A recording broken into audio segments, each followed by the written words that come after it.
Bonjour à tous. Je me nomme Bastien Schilling. Je suis un jeune qui vient de commencer sa carrière. J'ai 25 ans et je suis actuellement ce qu'on appelle un PMO, un Project Management Officer. Je travaille dans le domaine de la gestion de projet dans un grand groupe industriel qui s'appelle Thales, un grand industriel de la sécurité et de la défense en France. Je travaille donc en mode projet sur l'un des plus gros programmes français de la DGA, de la Direction générale de l'armement. Donc PMO, c'est ce qu'on appelle un assistant chef de projet. Donc je ne suis pas encore chef de projet, j'assiste un responsable de l'eau sur un périmètre d'environ 40 millions d'euros, une vingtaine à une trentaine de collaborateurs sur le projet à temps plein par an. Je réalise de la planification, c'est-à-dire que j'aide à la planification des projets. Je fais aussi un peu de transverse, qu'on appelle les opérations. Donc, c'est faire en sorte que les projets se déroulent comme il faut dans l'entreprise, entre eux, avec en fait ce qu'on appelle les programmes, quoi, qu'ils arrivent à bien communiquer ensemble. Donc ça, c'est un peu ma casquette métier. Donc si vous avez des questions là-dessus, je serais ravi de parler avec vous de ce poste que je trouve vraiment très bien pour commencer une carrière dans la gestion de projet. Donc s'il y en a qui ont ce souhait, n'hésitez pas à venir me poser des questions sur ce métier qui, pour moi, est vraiment un très, très, très bon métier pour commencer là-dedans. Donc ensuite, si je suis ici aujourd'hui pour vous parler, c'est par rapport à ma casquette que j'ai au sein de l'association du PMI, donc le Project Management Institute. J'ai été élu très récemment, donc il y a environ un mois, au sein du conseil d'administration du PMI France. Donc, je fais partie des 12 membres du CA, avec pour titre un tout nouveau poste qu'on a ouvert un peu spécialement pour moi, qui est VP, donc vice-président Next Gen pour la Next Generation. Donc, en fait, le souhait du PMI aujourd'hui est de monter plus ou moins un domaine de young professionals, donc de jeunes qui souhaitent travailler dans la gestion de projet pour essayer de développer en fait l'axe jeune au sein de l'association. Donc, je suis volontaire dans cette association. Je réalise plusieurs missions en plus du souhait de créer ce nouveau domaine. Donc, je suis sponsor de la PMPD, qui est un événement, qui est le Project Management Professional Day, qui se déroule à l'UVSQ, qui est l'université de Versailles-Saint-Quentin en Yvelines, dans lequel j'ai donc effectué mon master en gestion de projet. Je suis également référencé APM puisque j'ai été certifié, je me suis certifié l'année dernière sur une certification de gestion de projet, le CAPM qui est le Certified Associate in Project Management, et dont je vais aussi vous parler au cours de cette présentation. Et donc, comme je vous l'ai dit, je suis en pleine réflexion sur la création d'un domaine pour les young professionals. Donc, au sommaire, l'agenda de cette petite présentation. Donc, je vais vous présenter l'association. Donc, l'association, elle se divise en deux points. Il y a le PMI, on va dire le PMI Monde, le PMI World, qui est sous bannière américaine, qui est géré par les Américains. La PMI est une association plutôt américaine et qui se divise ensuite en chapters et qui sont en fait des zones géographiques. Et donc, on a ensuite le chapitre France qui est parmi d'autres chapitres. Ensuite, on verra en fait qu'est-ce qu'être membre au sein de l'association et qu'est-ce qu'être volontaire. Donc, je vous parlerai de la certification CAPM qui est pour moi un vrai tremplin, un vrai marqueur différenciant positif pour commencer votre carrière. Et ensuite, je serai ravi de répondre à vos questions si vous en avez. Alors, la présentation de l'association, comme je vous l'ai dit, le PMI World et le PMI France. Donc, pour commencer, le PMI, c'est quoi? Donc, comme je vous l'ai dit, le Project Management Institute, qui est une association de gestion de projet. Donc, le PMI, ça a vraiment pour objectif de développer les métiers qui sont autour de la gestion de projet et des chefs de projet dans le monde entier. Donc, être adhérent, c'est un marqueur montrant au sein de votre entreprise votre sérieux et votre souhait d'évoluer dans ce domaine qui est la gestion de projet et avoir un vrai fil conducteur dans son développement professionnel. Donc, le PMI, c'est quand même 600 000 personnes à travers le monde, dans plus de 208 pays et donc 6 continents. C'est une association qui a à ce jour plus de 1,6 million de certifiés Donc là, c'est les certifiés PMI, puisqu'on va voir qu'il y a plusieurs niveaux de certification, plusieurs certifications, parce qu'il n'y a pas vraiment en fait un niveau, elles sont plutôt différentes les unes des autres. Et pour la plus connue d'entre elles, qui est le PMP, qui est vraiment la certification, on va dire, qui ressemble plus au titre de chef de projet, on a à ce jour 1 million de PMP actifs, puisque en fait la certification a une durée en fait limitée, puisqu'ensuite il faut la renouveler pour remontrer qu'on a toujours les compétences en gestion de projet. Donc quand on parle de PMP actifs, c'est vraiment ceux qui aujourd'hui sont dans les 5 ans et qui sont pas à renouveler forcément. Donc être au PMI, c'est vraiment montrer un certain dévouement dans la gestion de projet auprès des employeurs, de ses collègues et des différentes parties prenantes, puisque quand on travaille dans la gestion de projet, on travaille avec beaucoup de parties prenantes, on a un environnement très large. On a le chef de projet qui est l'orchestre et qui travaille aussi bien avec les achats, le juridique, la qualité, plus ou moins d'autres techniciens. Et donc, ça permet aussi de se crédibiliser en fait dans ce domaine-là. Donc ici, je vous ai fait une slide qui montre un peu ce que vous pouvez trouver si vous allez sur le site du PMI. Donc vous allez, si vous tapez projectmanagementinstitute.org, vous irez sur le site donc PMI Monde, et puis vous pouvez sinon aller sur le site pmi.fr, et donc là vous serez donc sur le site propre au Chapter France. Donc alors là, les captures d'écran sont faites lorsque je suis connecté sur mon compte. Alors peut-être que ça peut un peu différer si c'est vous qui vous connectez et que vous n'êtes pas membre, mais globalement, voilà ce que vous pouvez y voir. C'est un grand bandeau où vous pouvez comprendre en fait les différentes certifications que propose l'association. Vous pouvez voir en fait ce que les avantages et ce que vous pouvez faire au sein de l'association si vous êtes membre. Donc, on a toute une plateforme pour apprendre sur la gestion de projet, pour participer à des événements, des webinaires. Nous avons des accès donc au PMBOK, des Project Management Body of Knowledge, qui sont en fait des books, des standards de la gestion de projet, qui sont vraiment ce que je dirais la Bible de la gestion de projet, dans lequel vous pouvez trouver tout. Si vous vous posez une question ou si vous voulez développer quelque chose dans la gestion de projet, un point particulier, si par exemple vous voulez comprendre comment planifier un projet, donc là de bout en bout vous pourrez avoir tout ce qu'il faut en fait dans ces bouquins. Et après en fait d'autres points. Donc il y a différents sites PMI. Donc, vous pouvez en profiter donc, si vous êtes membre. Sur projectmanagement.com, vous avez beaucoup d'articles sur la gestion de projet, puisque la gestion de projet, c'est vraiment un domaine et un métier qui vit. C'est-à-dire qu'il y a encore quelques années, on était sur une certaine méthode de gestion de projet qu'on appelait potentiellement un peu waterfall, mais qui évolue aujourd'hui. Nous avons sur de nouvelles façon de faire de la gestion de projet qu'on dit aujourd'hui plus agile. Et donc, en étant en fait au sein du PMI, ça permet d'être à jour en fait sur ces méthodes et sur les nouveautés qui sont faites et qui sont proposées en gestion de projet. Voilà. Donc c'est pour ça que vous avez aussi un site qui s'appelle Discipline Agile, donc qui est vraiment qui propose vraiment un focus donc sur cette nouvelle méthode de gestion de projet. Au milieu de cette slide, vous pouvez voir un peu les différentes certifications que propose le PMI. Donc, la plus connue est le PMP. Donc, là, sur cette réunion, enfin, sur cette présentation, vu que je m'adresse plutôt à des étudiants, ce n'est pas forcément celle que vous devez viser si vous souhaitez commencer en gestion de projet, puisque le PMP a des critères d'éligibilité et il faut prouver être chef de projet depuis un certain temps, d'avoir travaillé un certain nombre d'heures en gestion de projet pour pouvoir la passer. Donc c'est pourquoi la certification qui est plus, on va dire, adaptée à des profils comme le vôtre et comme le mien est la certification CAPM.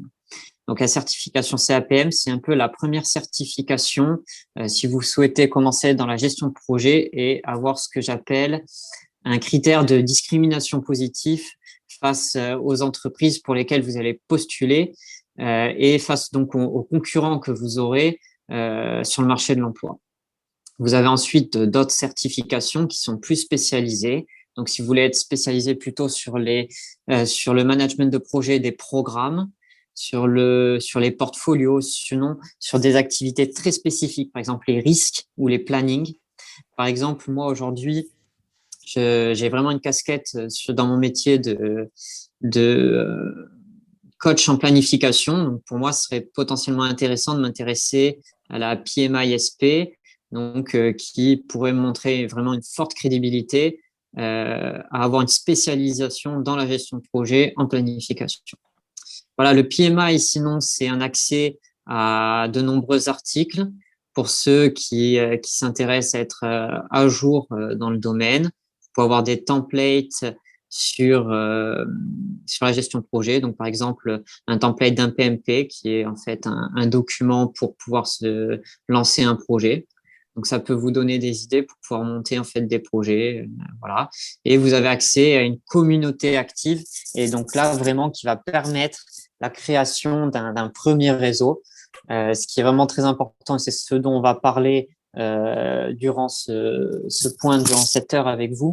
C'est comment vous pouvez vous créer un réseau dans la gestion de projet en commençant votre carrière.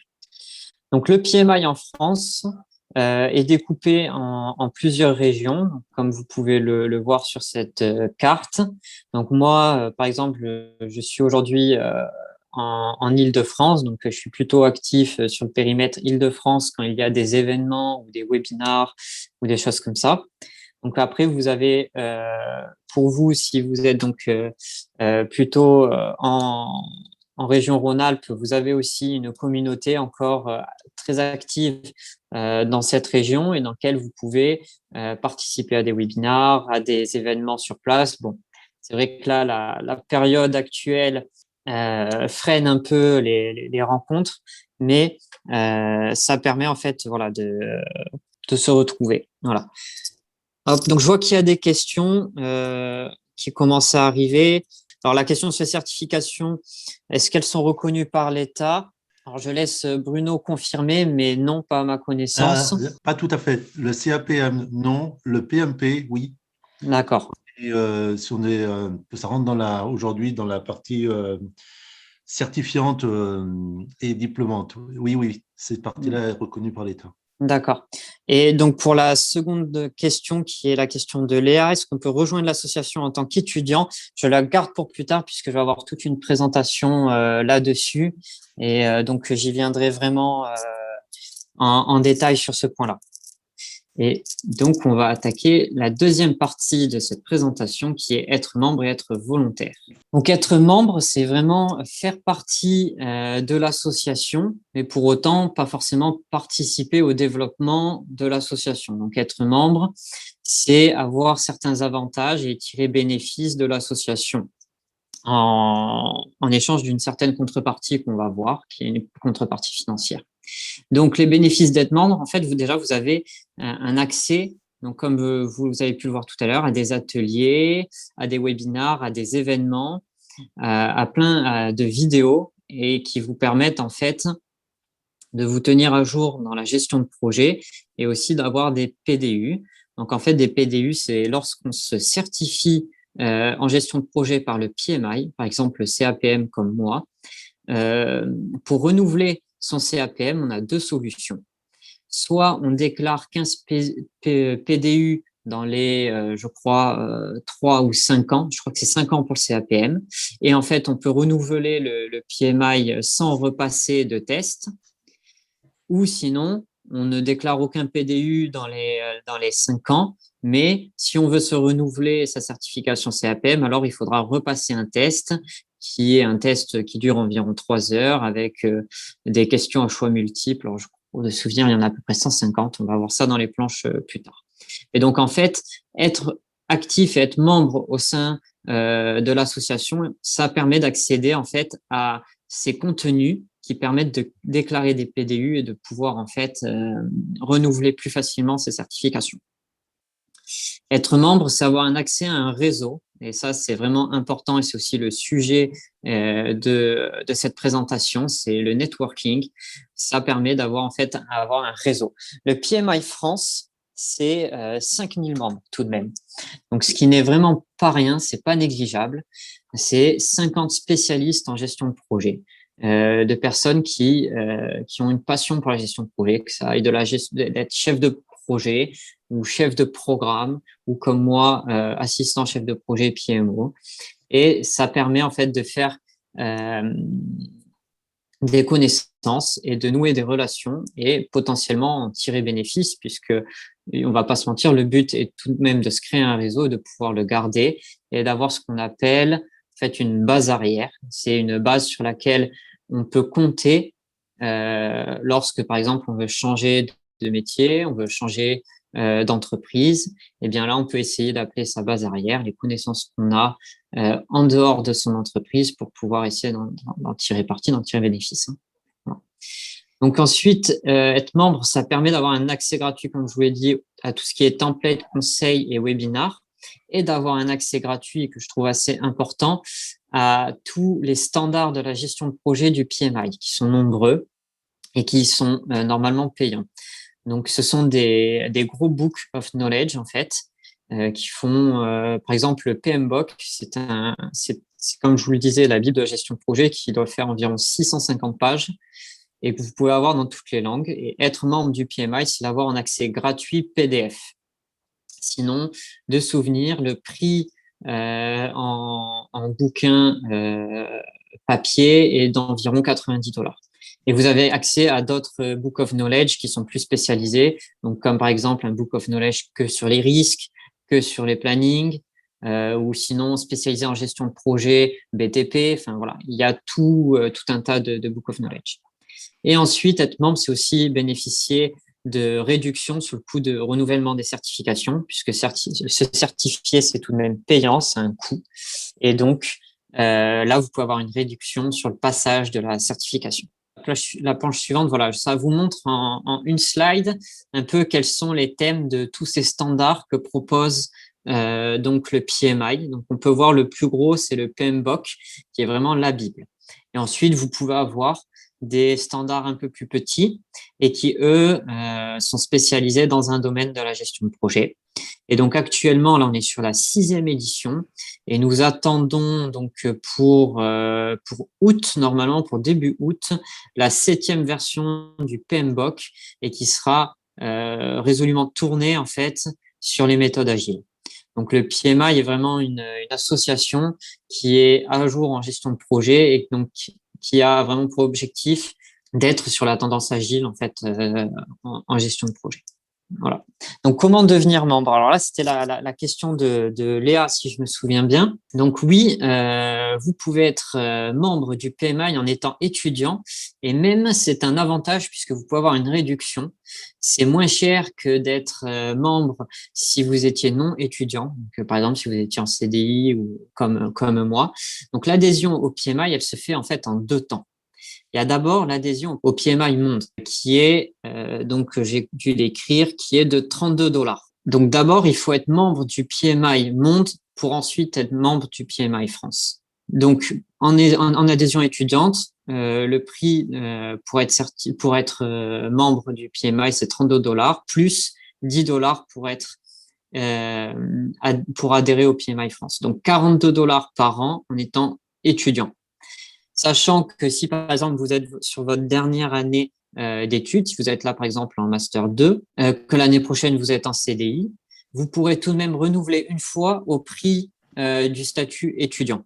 Voilà, c'est quand même assez avantageux. Donc, c'est peut-être le moment, en fait, de devenir membre pour l'année prochaine, rebénéficier d'une adhésion au tarif étudiant et du coup avoir, en fait, une année gratuite. Puisque l'adhésion quand on est non étudiant est quand même un peu plus chère de souvenir. Oui, elle est peut-être 2 fois plus chère. Voilà. Donc ensuite, là, ce que je viens de vous parler, c'était vraiment être membre. Ensuite, vous pouvez être volontaire. Volontaire, donc moi, c'est ce que je suis, c'est ce que Bruno est. Moi, aujourd'hui, je suis volontaire et membre du conseil d'administration. Et donc, je travaille bénévolement. Je mets à profit quelques heures tous les mois pour travailler pour le PMI.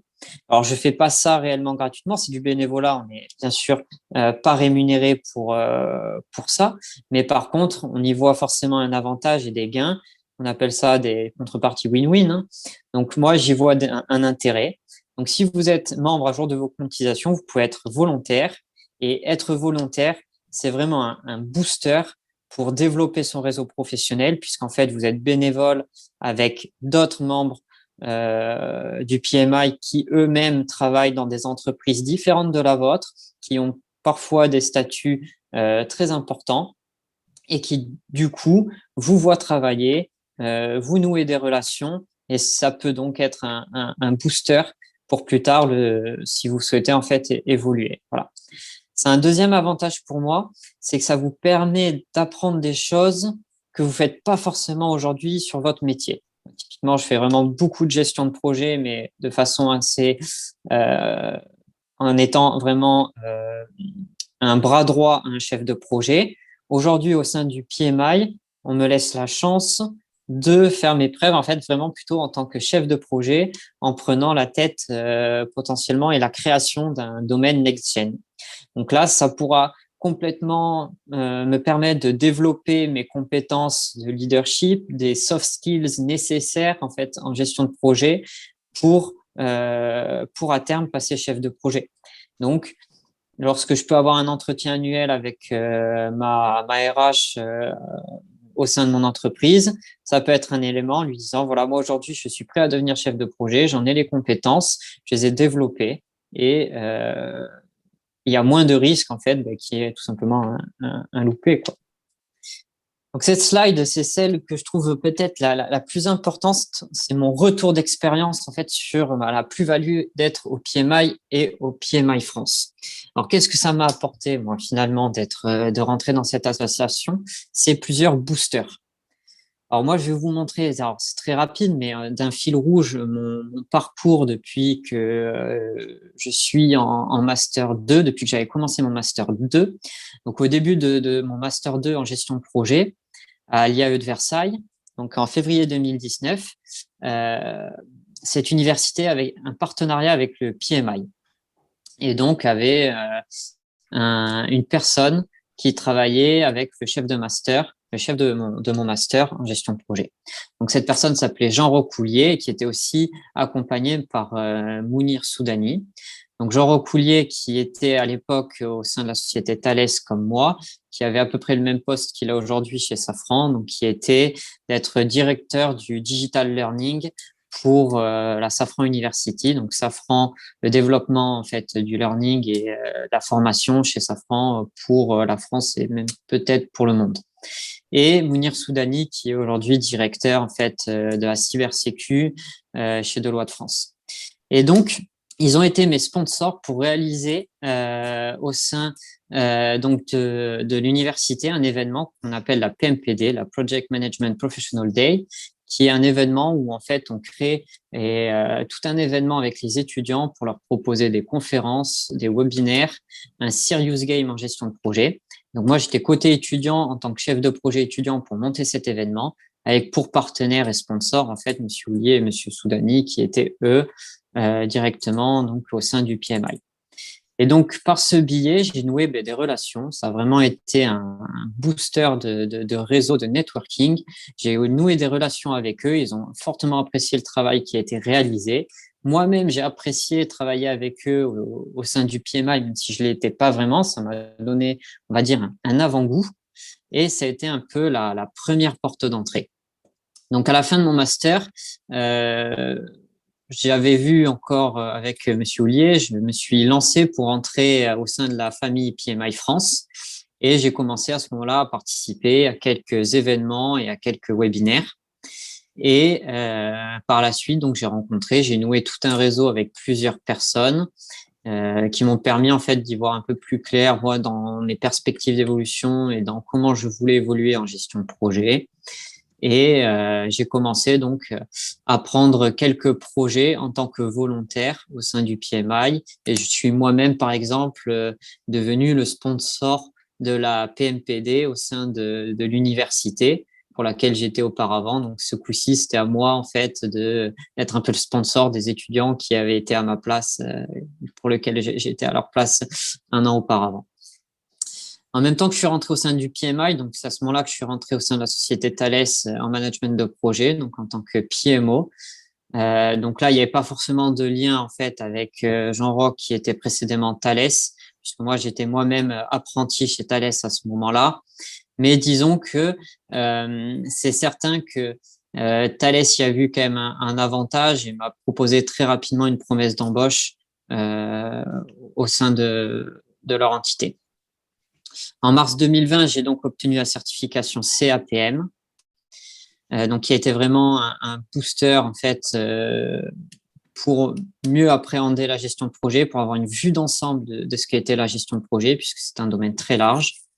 Ensuite, j'ai eu un booster que j'appelle un peu education, puisque j'ai été vacataire à l'IAE ce coup-ci pour présenter en fait le project management aux étudiants. Donc, c'est un peu ce qu'on fait là aujourd'hui, mais je le fais sur 2 demi-journées, donc beaucoup plus complète, où je prends le temps de présenter un peu plus la gestion de projet, qu'est-ce qu'on peut avoir à l'intérieur. Et donc, le mois dernier, élu membre du conseil d'administration du PMI France pour représenter les jeunes au sein du PMI et développer le mouvement NextGen. Et tout fraîchement, mais encore un peu officieux, vers une première déjà évolution professionnelle dans ma carrière, avec potentiellement un passage en tant que chef de projet. Donc la certification CAPM, je vois juste une question, y a-t-il une formation spécifique pour devenir chef de projet? Alors une formation, c'est-à-dire une formation au sein du PMI, une formation universitaire? Je pense que tu peux répondre aux deux là-dessus, parce que je pense qu'il y a les deux aujourd'hui. Universitaire. Ouais, en fait, ce qui se passe, c'est que dans le passé, si vous avez des parents qui sont dans le milieu, il n'y avait pas réellement de formation. Aujourd'hui, ça s'est grandement amélioré, cette partie-là. Vous avez deux possibilités. Vous avez des formations universitaires qui existent au sein des différents masters, parce que c'est quelque chose qui est de plus en plus répandu. Ça. Vous avez ensuite la formation par les entreprises. Vous rentrez dans une entreprise, il y a des modules de formation. Et effectivement, après, il y a aussi la certification. Il y a une différence entre certification et diplôme. Un diplôme, c'est quelque chose, c'est quelque chose d'assez généraliste. Vous sortez d'une école de commerce. En fait, il y a plusieurs métiers que vous pouvez avoir. Une certification, c'est plutôt un aspect métier. C'est-à-dire, on va vous dire, j'ai une certification comme le CAPM. Là, vous avez appris en fait tous les principes de la gestion de projet, cette espèce de norme, et vous êtes reconnu en tant que tel. Voilà. Donc voilà, la réponse est à plusieurs dimensions. Exactement. Donc là, en fait, ce qu'on va voir, c'est que la certification CAPM a l'avantage, en fait, d'être crédible en gestion de projet face aux employeurs avec la connaissance, en fait, d'un socle, d'une base commune. En fait, quand on se certifie en gestion de projet, les recruteurs savent quel niveau vous avez. Alors que si, par exemple, vous passez un master en gestion de projet, ils ne connaissent pas forcément la qualité du master que vous allez passer. Alors que la certification, pour le coup, ça a cet avantage de donner un socle commun à tout le monde et une certaine crédibilité. Les employeurs savent que si vous avez le CAPM, vous avez minimum ce niveau. Si vous avez le PMP, vous avez minimum ce niveau-là. Et donc, en fait, il y a comme ça une échelle. Voilà. Et donc, adhérer au chapitre est intéressant pour avoir accès à toute la documentation, tous les webinaires, tous les events, et avoir accès à la communauté qui est en fait une base arrière, encore une fois, pour vous aider à passer la certification, puisque vous pouvez trouver des gens qui eux-mêmes passent la certification. Et donc, vous pouvez créer des groupes en fait de travail pour travailler avec eux sur la certification ou poser des questions à des personnes qui sont certifiées de plus haut niveau et qui peuvent répondre et vous aider en fait si vous avez des doutes ou des questions sur certains aspects de gestion de projet. Il y a autre chose que peut-être sur lesquelles je voudrais insister sur la certification. c'est la reconnaissance en France, c'est la reconnaissance dans tous les Oui, pays du monde. C'est-à-dire, vous allez aux US, alors là, il n'y a pas de problème. exactement. C'est extrêmement reconnu. C'est reconnu en Allemagne, c'est reconnu au Japon, c'est reconnu euh, dans un grand nombre d'entreprises. Mhm. On ne parle pas uniquement d'une certification française. Là, c'est Mm. vraiment une certification internationale. Quand vous rencontrez, alors moi, j'ai participé à plusieurs séminaires, hein, et quand vous rencontrez des gens, on parle le même langage, c'est-à-dire on utilise les mêmes termes. Voilà. Je pense que Exactement. ça, c'est quelque chose qui est vraiment un des points forts Mm. de, du PMI. Ça, c'est complètement vrai. Alors ça sera dans la planche suivante, en fait. Mais pour être un peu en avance, effectivement, le CAPM, ça permet de parler un langage commun. On a un certain vocabulaire et en fait, ça permet de pouvoir rentrer dans un projet quelconque assez rapidement et donc ne pas avoir cette première approche qui est de reprendre en fait la connaissance d'un projet. En fait, vous n'avez plus qu'à venir dans un projet et les recruteurs, en tout cas, ils sont assez sensibles à ça. C'est un gain de temps et de formation pour eux. Donc, les critères d'éligibilité pour le CAPM, c'est plutôt pour vous une option, l'option 2, c'est-à-dire un niveau fin de bac et potentiellement 23 heures de formation en gestion de projet. Ou si vous êtes déjà une expérience professionnelle dans la gestion de projet, 1500 heures. Voilà. L'examen, donc comme je disais, c'est 150 questions à choix multiples. Donc, si vous voulez, j'ai des exemples de questions en gestion de projet. Si ça vous intéresse, comme ça, vous pouvez voir à peu près à quoi ressemblent les questions. Ça dure 3 heures. Le passage est en anglais, mais on peut avoir une langue supplémentaire. Donc, vous pouvez très bien dire anglais plus français. Et dans ce cas-là, vous aurez le passage en anglais, mais vous pourrez tout traduire puisque c'est sur ordinateur. Vous aurez juste à cliquer pour avoir la traduction en français ou dans une autre langue. Vous pouvez très bien demander n'importe quelle autre langue. Et comme le disait Bruno, le PMI est tellement reconnu au niveau mondial et tellement ancré au niveau international que je pense que vous pouvez le passer dans une quarantaine de langues facilement. Donc, pour passer le CAPM, si vous êtes membre, c'est 185 €. Si vous êtes non membre, 250 €. Voilà. Pour moi, c'est une forte valeur ajoutée. Donc, comme le disait Bruno, c'est avoir une reconnaissance de sa compétence à l'échelle nationale et internationale, puisque le CAPM, ce n'est pas reconnu qu'en France, mais à l'international. Les Américains, ils en sont très, très, très friands. Tous les pays qui traitent en fait avec les États-Unis, donc par exemple le Moyen-Orient, etc., ils sont très, très, très friands donc des certifications du PMI. Donc après, selon les régions du monde, vous pouvez avoir d'autres certifications puisqu'il n'y a pas que le PMI en association de gestion de projet, mais le PMI reste le plus reconnu dans le monde.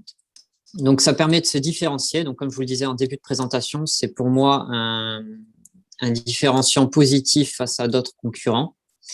Ça permet d'éviter une obsolescence de ces compétences puisqu'en fait, ça vous permet de toujours rester à niveau en gestion de projet et donc de pouvoir évoluer dans ce métier. Et pour certains postes, ça permet aussi une valorisation salariale puisque certaines entreprises pourront valoriser votre salaire si vous êtes certifié par rapport à quelqu'un qui n'est pas certifié. J'avais pris l'anecdote de notre président d'honneur du PMI France, Jean-Claude. Donc, suite à une discussion avec lui, c'est vrai que j'en avais parlé. Il me disait, mais pour un étudiant, c'est très intéressant de passer le CAPM, puisque au final, c'est vrai que c'est un coût. 185 €, c'est pas rien pour un étudiant. Mais c'est vrai que si vous trouvez un job une semaine ou 2 semaines avant quelqu'un d'autre, vous avez déjà largement rentabilisé votre certification. Puisque 180 €, c'est au final à peu près 1 ou 2 jours de rémunération d'un cadre. Il y a une raison pour laquelle les entreprises aussi, ça a une valeur ajoutée. C'est que si derrière, on vous dit, vous n'avez pas de certification, c'est un coût en moins. Si vous avez une certification, pardon. Pourquoi? Parce qu'on n'a pas besoin de vous donner du temps pour passer la certification.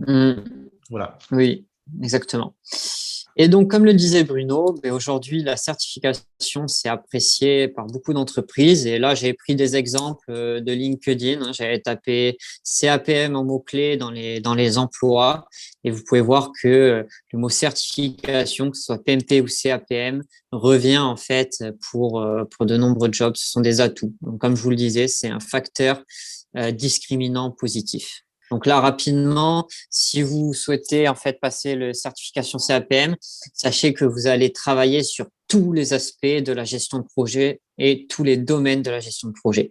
Donc là, en fait, c'est la répartition des questions en fonction des grands domaines, des grands knowledge areas de la gestion de projet. Donc là, on peut voir qu'il y a le rôle du chef de projet, donc ce qu'on appelle l'intégration, le scope, donc le périmètre, la planification, les coûts, la qualité, les gestions des ressources, donc des charges dans les projets, la communication, les risques, tous les achats et les parties prenantes. Voilà.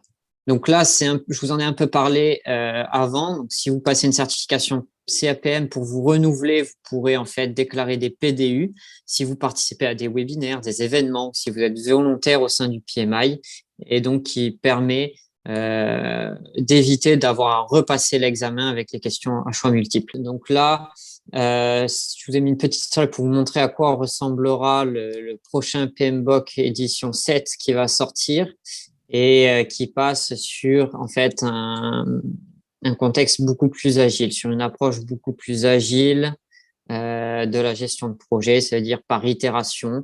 Si vous connaissez un peu la gestion de projet, on parle de méthode de Scrum, par exemple. Voilà, donc là, j'ai plus ou moins fini ma présentation. Donc, si vous avez des questions, n'hésitez pas à en poser dans le chat. Et si vous n'en avez pas, moi, je vous propose de vous montrer une ou deux questions que vous pourriez avoir en passant la certification CAPM. Donc là, on ne va pas faire les 13 questions, bien sûr. Mais bon, si vous êtes intéressé, vous pouvez le dire dans le chat, oui, et on passe une ou deux questions pour voir à peu près à quoi ça ressemble. C'est quand même un gros investissement, passer la certification en temps, hein, j'entends. Mais néanmoins, le gros intérêt, c'est comme le code de la route, c'est la même chose. Après, vous en servez tout le temps. C'est-à-dire que moi, je l'ai passé en 2005, donc il y a beaucoup plus de temps. Encore aujourd'hui, pour moi, j'ai des réflexes, j'ai acquis des réflexes en gestion de projet qui fait que quand vous êtes face à un projet, et un projet, c'est pas forcément professionnel. Je parle de manière même personnelle, dans le domaine associatif, partout. J'ai écouté les DCF juste auparavant. Un chef d'entreprise aussi pour avoir besoin de gestion de projet. Un commercial aussi peut avoir gestion de projet. C'est quelque chose on va utiliser tout le temps. Tout le temps. Comment on fédère une équipe, comment on fait travailler tous ensemble, tout un ensemble de gens, comment on les structure, comment on les fédère autour d'un objectif. Tout ça, vous allez le retrouver dans beaucoup, beaucoup de métiers. Donc, ce n'est pas forcément du temps que vous allez perdre en disant, mais non, ça ne m'intéresse pas, gestion de projet, ce n'est pas à ça que je me destine. Si vous avez un vernis, ça vous aidera. Sincèrement, par la suite, c'est quelque chose qui vous aidera à vous structurer dans votre domaine professionnel. Alors, on va faire prochaine slide, puis on va voir la première question, donc qui est sur le thème introduction du project management, en fait.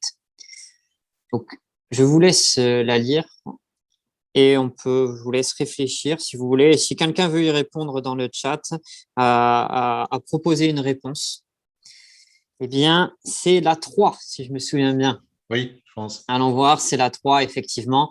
Donc là, en fait, ce qu'il faut comprendre, c'est que quand on fait de la gestion de projet, on a plusieurs phases. Et on a une phase qui est donc la clôture d'un projet.